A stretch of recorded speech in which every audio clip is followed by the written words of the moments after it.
ตอนนี้ไปติดตามเรื่องราวสถานการณ์ต่างประเทศกันก่อนนะครับคุณผู้ชมครับวันนี้ไปเริ่มต้นกับเรื่องของสหรัฐอเมริกานะครับโดยเฉพาะสมาชิกวุฒิสภาเสียงข้างมากของสหรัฐอย่างชักซูเมอร์นั้นเนี่ยครับได้กล่าวปราศัยในการประชุมสวเนี่ยนะครับบอกว่า5เดือนของความขัดแย้งระหว่างทางด้านอิสราเอลกับฮามาสนั้นเนี่ยก็เห็นชัดว่าชาวอิสราเอลนั้นต้องติดตามสถานการณ์และมีคำถามว่าต้องเปลี่ยนเส้นทางหรือไม่ในช่วงหัวเลี้ยวหัวต่อที่สำคัญนี้ซึ่งทางด้านชักซูเมอร์นั้นก็บอกว่าการเลือกตั้งใหม่ในอิสราเอลเนี่ยน่าจะเป็นวิธีการเดียวที่จะทำให้เกิดการตัดสินใจที่ดีและเปิดกว้างรวมถึงทำให้เกิดกระบวนการเกี่ยวกับอนาคตของอิสราเอลในช่วงเวลาที่ชาวอิสราเอลจำนวนมากสูญเสียความมั่นใจในวิสัยทัศน์และทิศทางของรัฐบาลตัวเอง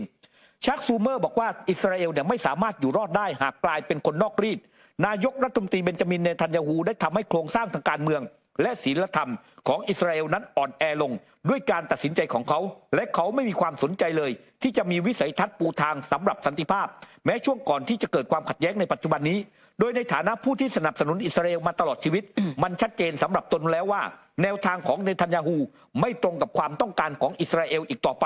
ตอนนี้ประชาชนอิสราเอลกำลังถูกขัดขวางด้วยการควบคุมวิสัยทัศน์ที่ติดอยู่ในอดีตตอนนี้มีใครกันบ้างที่คาดหวังได้นายกรัฐมนตรีเนทันยาฮูทำสิ่งที่ต้องทำเพื่อทำลายวงจรแห่งความรุนแรงเพื่อรักษาความน่าเชื่อถือของอิสราเอลบนเวทีโลกและทำงานเพื่อแก้ไขปัญหา2รัฐหลังคำกล่าวของชักซูเมอร์นั้นถูกเผยแพร่ออกมาเนี่ยครับปรากฏว่าทางด้านฮารี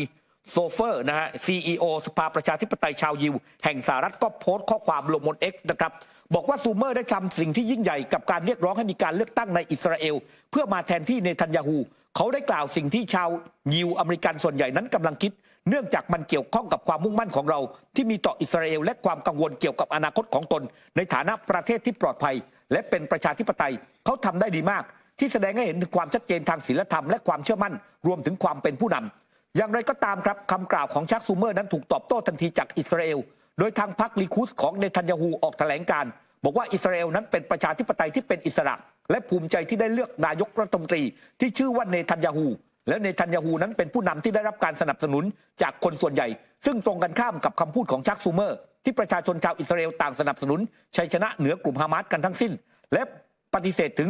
ความเป็นเผด็จการระหว่างประเทศที่คิดจะสถาปนารัฐก่อการร้ายปาเลสไตน์รวมถึงต่อต้านการคืนอำนาจปาเลสไตน์ไปยังฉนวนกาซาด้วยด้านเบนนี่แกรนท์ครับรัฐมนตรีกระทรวงสงครามของอิสราเอลก็โพสต์ข้อความผ่าน X ว่าชักซูเมอร์เป็นเพื่อนของอิสราเอลที่ช่วยเราได้มากแต่เขาทำผิดพลาดในการพูดของเขาอิสราเอลเป็นประชาธิปไตยที่เข้มแข็งและมีเพียงพลเมืองประเทศเท่านั้นที่จะกำหนดความเป็นผู้นำและอนาคตของตนได้การแทรกแซงจากภายนอกในเรื่องนี้ถือว่าไม่ถูกต้องและยอมรับไม่ได้ครับขณะที่ความเคลื่อนไหวนะคะก่อนหน้านี้เนี่ยหลายฝ่ายพยายามที่จะบอกว่าความช่วยเหลือที่จะส่งไปที่ฉนวนกาซานั้นเนี่ยก็ยากลำบากมากเต็มทีแล้วก่อนหน้านี้กองกำลังของอิสราเอลเนี่ยก็โจมตีไปถึงหน่วยของการ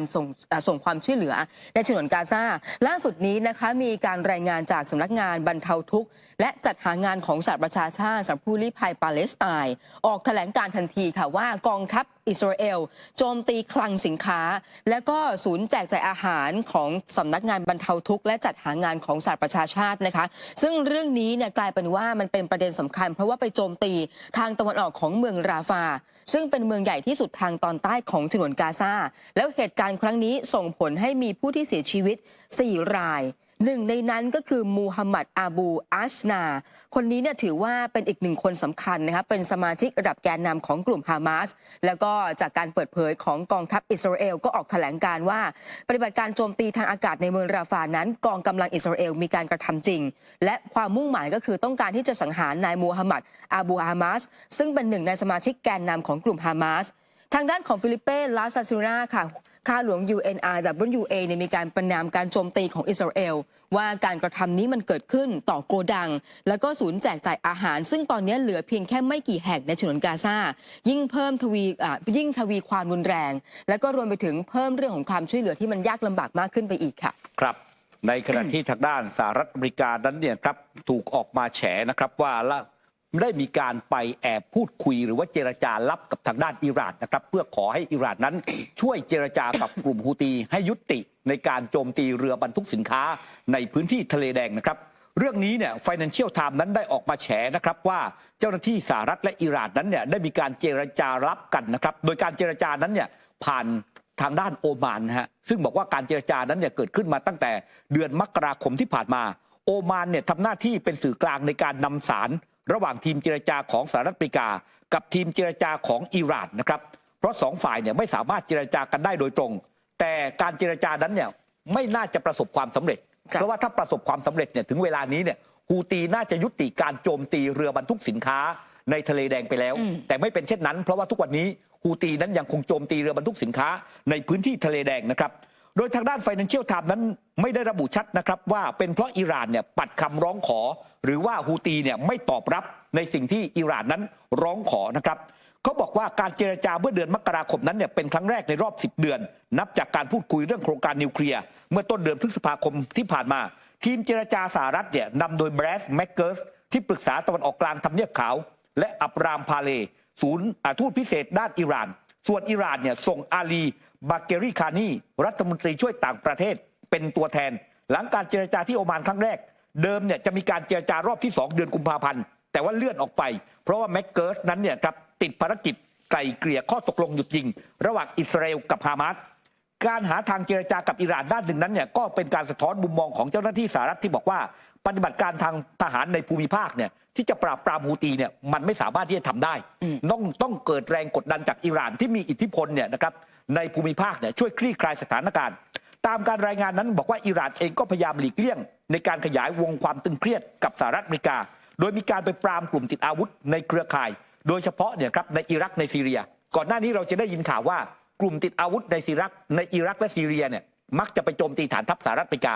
แล้วก็มีอยู่วันหนึ่งเนี่ยไปโจมตีและเสียชีวิตไป3 รายจำได้นะฮะคุณผู้ชมและปรากฏว่าหลังจากนั้นมาเนี่ยเรื่องนี้ก็เงียบไปเพราะเขาบอกว่าอิหร่านนั้นก็ไปปรามเพราะเกรงว่าตัวเองนั้นต้องเผชิญหน้ากับทางด้านสหรัฐโดยตรงนะครับซึ่งสหรัฐกับอิหร่านนั้นก็มีความขัดแย้งกันอยู่แล้วก็เรื่องนี้เนี่ยก็มีการออกมาแฉนะครับว่าจริงๆแล้วเนี่ยสหรัฐอเมริกานั้นก็ต้องไปร้องขอให้อิหร่านช่วยเจรจากับกลุ่มฮูตีครับ